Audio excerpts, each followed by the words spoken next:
नमस्कार, mid cap मंत्रा में आप सभी का स्वागत है। मैं हूं सुमित और भारतीय बाजारों में थोड़ी बहुत खरीदारी लोअर लेवल से जरूर बढ़ी है, लेकिन 17,027 के जोन्स में इंडेक्स कामकाज कर रहा है और ब्रॉडर मार्केट्स के अंदर खरीदारी है, लेकिन मिड कैप स्मॉल कैप अभी भी पार्टिसिपेट नहीं कर रहे हैं, एटलीस्ट फ्रंट लाइन इंडेक्स से कंपैरिजन में। निफ्टी बैंक पार्टिसिपेट कर रहा है, हेवी वेट्स पार्टिसिपेट कर रहे हैं, रिलायंस इंडस्ट्रीज तेजी में है, निफ्टी बैंक तेजी में है, लेकिन बाकी ब्रॉडर मार्केट्स के ऊपर नजर डालेंगे तो वहां पर कोई खास फायरवर्क नहीं है। वहां पर अभी भी बैकफुट पे कामकाज होता हुआ दिखाई पड़ रहा है। निफ्टी मिड कैप इंडेक्स लाल निशान में, स्मॉल कैप इंडेक्स इनफैक्ट 1.5% नीचे अभी कामकाज करता हुआ दिखाई पड़ रहा है। बातचीत करेंगे हम गाबा सर से, कुछ और अहम खबरें भी हैं जिन पे चर्चा करेंगे और मिड कैप स्टॉक्स पे भी बातचीत होगी। पहले देख लेते हैं हेडलाइंस। अच्छे ग्लोबल संकेत और रिलायंस के दम पर बाजार में शतकीय तेजी। निफ्टी 100 अंकों से ज्यादा चढ़कर पहुंचा 17,050 के करीब। निफ्टी बैंक में भी निचले स्तरों से 200 अंकों का सुधार, लेकिन मिड कैप शेयर नहीं दे रहे साथ। अमेरिकी बैंकिंग संकट के बीच राहत भरी खबरें। मुश्किल में डूबे सिलिकॉन वैली बैंक को फर्स्ट सिटीजन बैंक ने खरीदा। एसवीबी के सभी डिपॉजिट्स और लोन्स भी फर्स्ट सिटीजन बैंक ने लिए। देश भर में फिर से बढ़ रहे कोरोना के मामलों में डायग्नोस्टिक शेयरों में रौनक। कृष्णा डायग्नोस्टिक, थायरोकेयर, डॉक्टर लाल पैथ लैब्स में 3 से लेकर 5% तक का उछाल। अप्रैल पॉलिसी में कर्ज महंगा होने की आशंका से रियल एस्टेट शेयरों में दबाव। Godrej Properties, India Bulls Real Estate, Sunteck Realty, Sobha Limited 52 हफ्तों के निचले स्तरों पर, वहीं लोडा और प्रेस्टीज जैसे शेयरों पर भी दबाव। और मुंबई इंडियंस महिला टीम ने रचा इतिहास। WPL के पहले खिताब पर किया कब्जा। फाइनल मुकाबले में दिल्ली कैपिटल्स को 7 विकेट से हराया।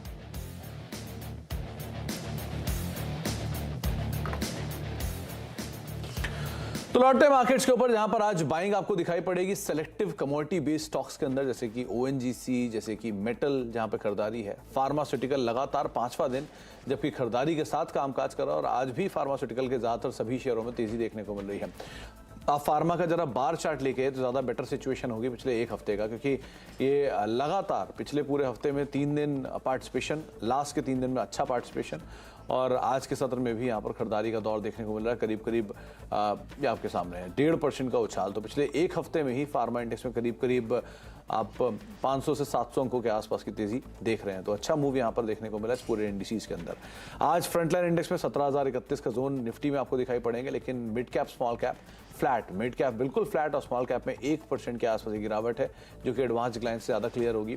एडवांसेस में करीब करीब 700 शेयर तेजी में है और 2200 शेयर ऐसे हैं जहां पर बिकवाली के साथ कामकाज होता हुआ दिखाई पड़ रहा है। तो डिक्लाइंस की संख्या हर एक शेयर तेजी के सामने करीब 3 से 4 शेयर ऐसे हैं जो कि दबाव के साथ आज कामकाज करते हुए दिखाई पड़ रहे हैं।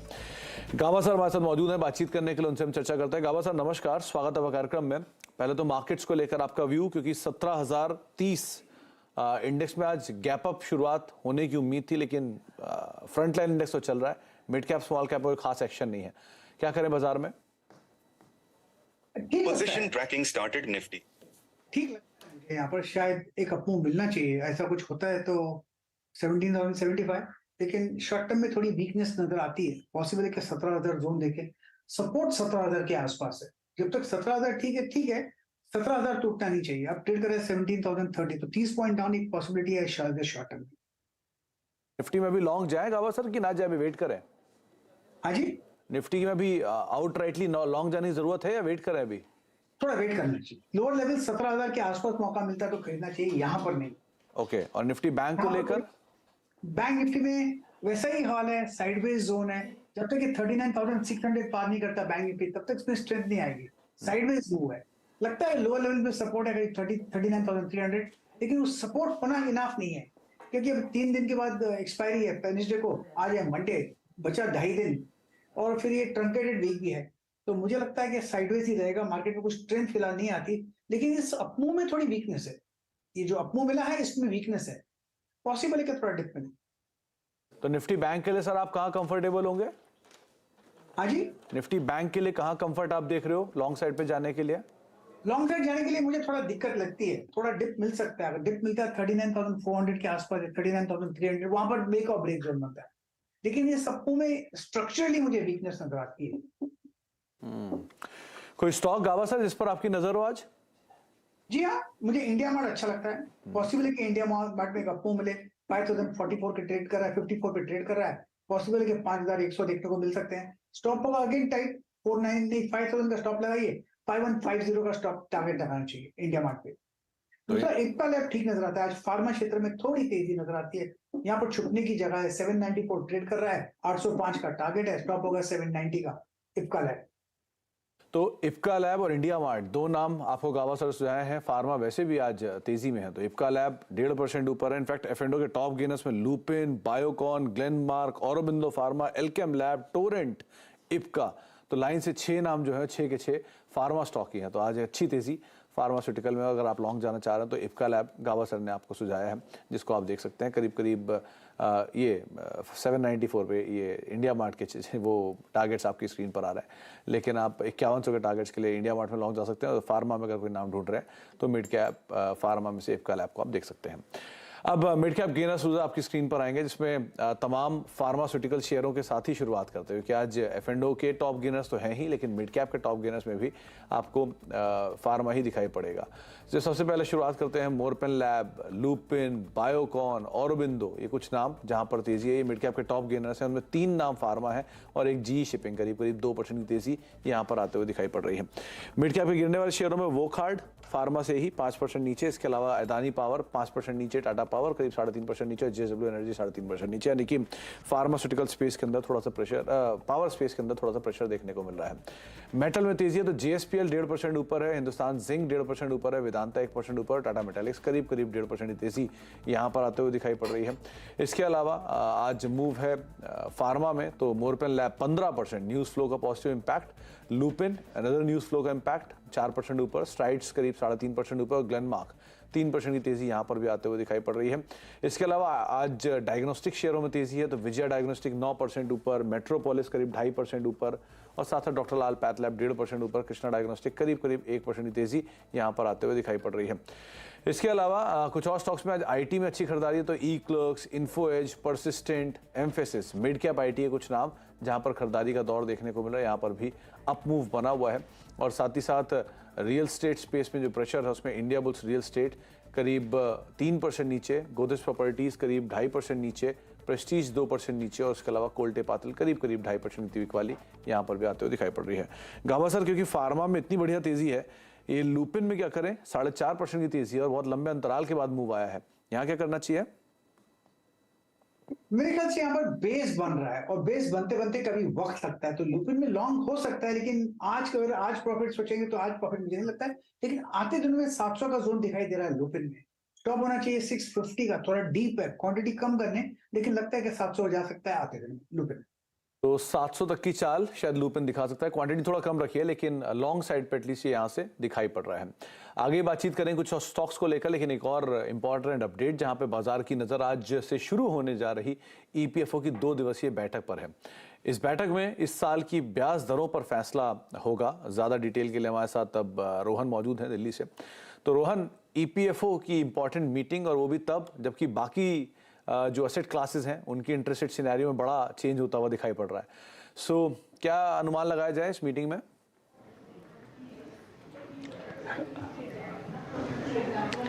जी, अब से थोड़ी देर पहले ही ये जो कर्मचारी भविष्य निधि ऑर्गेनाइजेशन है ईपीएफओ, उसकी बैठक शुरू हुई है और जो लेबर एंड एनवायरमेंट मिनिस्टर हैं भूपेंद्र यादव, उन्होंने इसकी अध्यक्षता फिलहाल वो कर रहे हैं। और आज और कल 2 दिनों की बैठक है और इस बैठक के अंत में जिस पे सबकी नज़र बनी हुई है कि आखिर ब्याज दर क्या होगी, 2022-23 के लिए ब्याज दर की घोषणा की जानी है। पिछले बार आपको याद होगा कि सबसे ज़्यादा 4 दशकों में सबसे जो है कम ब्याज दर यानी 8.1% की घोषणा की गई थी। अधिकतर एनालिस्ट जो बता रहे हैं कि इस बार भी उसी रेंज में रहने की संभावना है, क्योंकि पिछले बार के इस फैसले के बाद लगभग जो सरप्लस था ईपीएफओ के पास वो 450 करोड़ का था और उसके आधार पर यह है कि या तो 8.1% ही रहेगा या उससे थोड़ा सा और कम 8% भी किया जा सकता है। लेकिन उसके लिए हमें इंतजार करना पड़ेगा जो आउटकम है इस बैठक का। उसके ऊपर कुछ और चीज़ें हैं जो इस एजेंडा में शामिल है, जैसे कि हाल में ही जो हायर पेंशन को ऑप्शन को देने को लेकर जो फैसला था सुप्रीम कोर्ट का, उसके बाद अब 3 मई की डेडलाइन है, उससे पहले ईपीएफओ अपना स्टेटस रिपोर्ट दे सकती है कि अब तक वहाँ पे क्या क्या हुआ है। इसके अलावा जो रिटायर्ड लोग हैं उनको पेंशन पोर्टल का जो इस्तेमाल करने में दिक्कत हो रही है वो भी एक एजेंडा में है। और इसके अलावा जो वेज सीलिंग है उसको बढ़ाने को लेकर भी चर्चा हो सकती है। और एक और है कि मिनिमम पेंशन कितना हो सकता है उसको लेकर भी एक जो है ये सारी चीज़ें एजेंडा में रखी है। लेकिन जो सबसे ज़्यादा जिसको इंतजार है सबको वो है कि इस बार यानी पिछले साल के लिए जो ब्याज दरें हैं वो क्या रहने वाली है। अब तक अनुमान यही है कि अराउंड ही लगभग रहेगा ये। तो रोहन आपको डिटेल बता रहे थे किस तरह से आज जो ईपीएफओ की मीटिंग होने वाली है उसमें क्या आउटकम आ सकता है और किस तरह के डिटेल्स पे चर्चा हो सकती है। बहुत बहुत शुक्रिया रोहन हमारे साथ मौजूद रहने के लिए। लेकिन एक और इम्पॉर्टेंट अपडेट जो आज हो रहा है वो है देश में कोरोना के मामले जो कि दिन पर दिन बढ़ते जा रहे हैं। कल लगातार दूसरे दिन देश में कोरोना के मरीजों की संख्या 1800 के पार आई है। क्या है देश में कोरोना की ताज़ा हाल, इस पर बातचीत कर लेते हैं दीपाली से, हमारे साथ मौजूद भी हैं। दीपाली, तमाम अगर पिछले 10 दिन के नंबर देखें तो 3 डिजिट से आंकड़ा 4 डिजिट पर आया और पिछले 4 दिनों से लगातार 4 डिजिट के ऊपर सस्टेन भी कर रहा है। 1800 के ऊपर नंबर आ रहा है। क्या है सिचुएशन अभी? जी बिल्कुल, अगर इन नंबर्स को देखें जिनका जिक्र आप कर रहे थे तो स्थिति चिंताजनक बनती हुई दिखाई दे रही है, क्योंकि हम देख रहे हैं पिछले से 6-7 हफ्तों से हमने देखा है नए मरीजों की संख्या लगातार ऊपर चढ़ती हुई दिखाई दी है। और अगर बीते 2 दिन की बात करें तो आपने भी जैसे बताया कि 1800 से ऊपर आंकड़ा यहाँ पर दर्ज हुआ है। अब अगर पिछले 24 घंटे की बात करें तो 6 लोगों की मौत भी कोविड की वजह से हुई है। जो एक्टिव केसेस की संख्या है वो एक बार फिर से 10,000 के पार जा चुकी है, यानी कि ऐसे मरीज जिनका इलाज हॉस्पिटल्स में चल रहा है इस वक्त देश में उनकी संख्या 10,300 के करीब पहुंच गई है। और करीब करीब 134 दिन बाद हुआ है कि आंकड़ा 10,000 का नंबर पार किया है। ऐसे में स्वास्थ्य मंत्रालय और आईसीएमआर की तरफ से लगातार राज्यों के साथ बातचीत की जा रही है, क्योंकि जो ये सब वेरिएंट है ओमिक्रॉन का, इसमें हॉस्पिटलाइजेशन भले ही कम हो लेकिन ये फैलता काफी तेजी से है। यही वजह है जो रोजाना नंबर्स आ रहे हैं वो हमें ऊपर की ओर जाते हुए दिखाई दे रहे हैं। राज्यों के साथ बातचीत लगातार स्वास्थ्य मंत्रालय कर रहा है और हाल ही में आईसीएमआर ने राज्यों को ये भी सलाह दी है कि जहां जहां डिस्ट्रिक्ट लेवल पर कोविड के केसेस बढ़ रहे हैं वहां पर मास्क को अनिवार्य कर दिया जाए, क्योंकि हमने देखा है कि अगर हम कोविड से बचाव की बात करें तो सबसे पहले हमें मास्क पहनना अनिवार्य करे जाने की सलाह दी जाती है। तो एक बार फिर से मास्क की वापसी हम कई जगह होते हुए देख रहे हैं। और वहीं अगर नंबर्स की बात करें तो वो भी ऊपर चढ़ता हुआ दिखाई दे रहा है। नंबर में लगातार बढ़ोतरी, इनफैक्ट पिछले 5 दिनों में 1000 से नंबर बढ़ता हुआ करीब करीब 1800 के आसपास आ गया है। तो एक बड़ा जंप यहाँ देखने को मिला है। शुक्रिया दीपाली तमाम अपडेट बताने के लिए। लेकिन इसका जो दूसरा इम्पैक्ट है वो आपको तमाम पैथ लैब कंपनीज के ऊपर दिखाई पड़ेगा। पैथ लैब स्टॉक्स कोई भी हो, चाहे डॉक्टर लाल पैथ लैब्स हो, विजय डायग्नोस्टिक हो, कृष्णा डायग्नोस्टिक हो, थायरो केयर हो, सब में आज एक अच्छी खरीदारी देखने को मिली। पूरा पैथ लैब स्पेस तेजी में है। गावा सर, पैथ लैब स्पेस को एक बार देखिए, आज जो मूव है उसमें ये सिलेक्टिव स्टॉक्स भी कामकाज कर रहे हैं। थायरो केयर को तो फिलहाल अभी भी बिकवा लिया है, लेकिन अदरवाइज डॉक्टर लाल पैथ लैब हुआ, कृष्णा डायग्नोस्टिक हुआ, विजय डायग्नोस्टिक हुआ, सब में मूव है। यहाँ क्या करना चाहिए? मुझे मेट्रोपोलिस अच्छा लगता है। मेट्रोपोलिस पे देखा जाए तो चार्ट के हिसाब से लगता है जो बाउंस मिला है लो लेवल से अच्छा है, 1232 के आसपास ट्रेड कर रहा है। लेकिन बेसिक चार्ट स्ट्रक्चर वीक है, अगर अप मिलता है तो 1300 तक जा सकता है, स्टॉप होगा 1220 का। तो मेट्रोपोलिस पर ध्यान देना चाहिए मेरे ख्याल से। 1220 का एक स्टॉप लेके आप मेट्रोपोलिस को देख सकते हैं इफ इन केस आप कोई स्टॉक इस सेक्टर में या सेगमेंट में आइडेंटिफाई करना चाह रहे हैं तो। एक ब्रेक का वक्त है, ब्रेक के बाद लौटते हैं कुछ और important updates specially global front पर, उस पर भी चर्चा करते हैं। शुरू से ब्रेक उस पर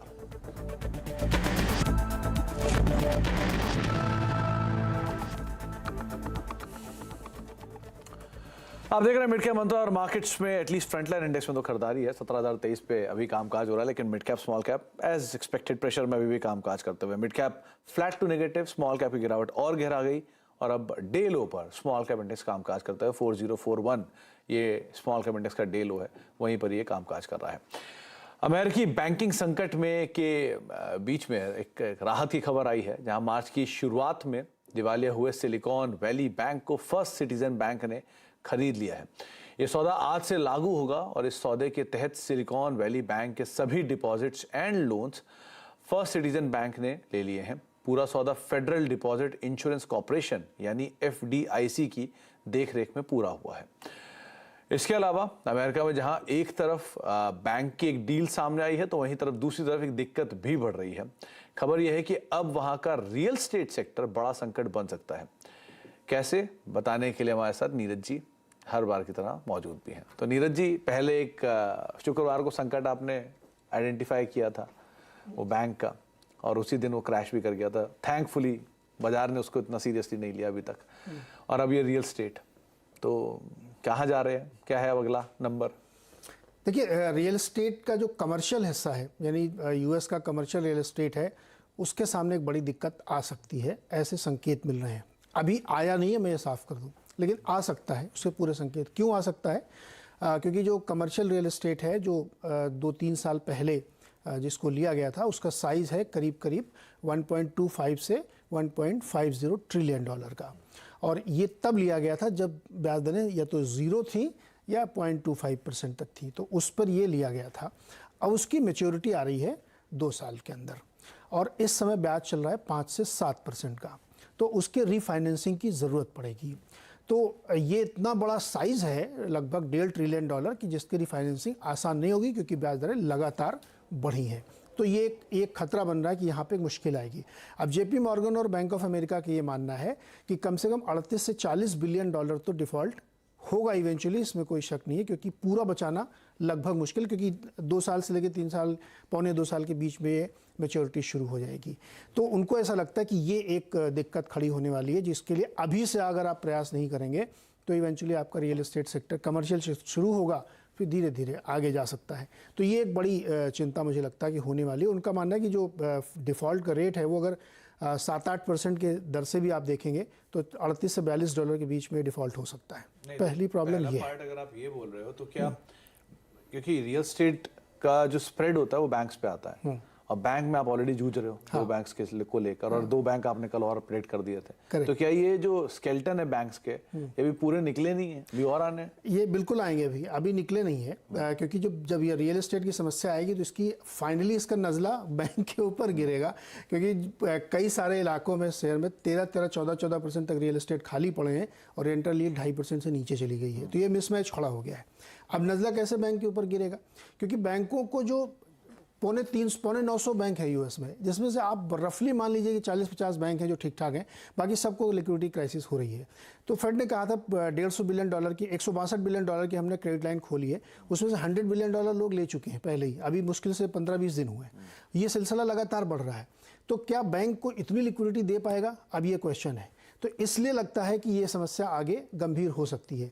दूसरी तरफ आप देखिए, बैंकिंग सिस्टम की प्रॉब्लम लगातार इसलिए बढ़ रही है क्योंकि जो डॉयचे बैंक में हुआ था वो ये हुआ था कि उन्होंने कहा 2028 का एक बॉन्ड, उसको हम रिडीम करेंगे, मुझे पैसे की ज़रूरत है।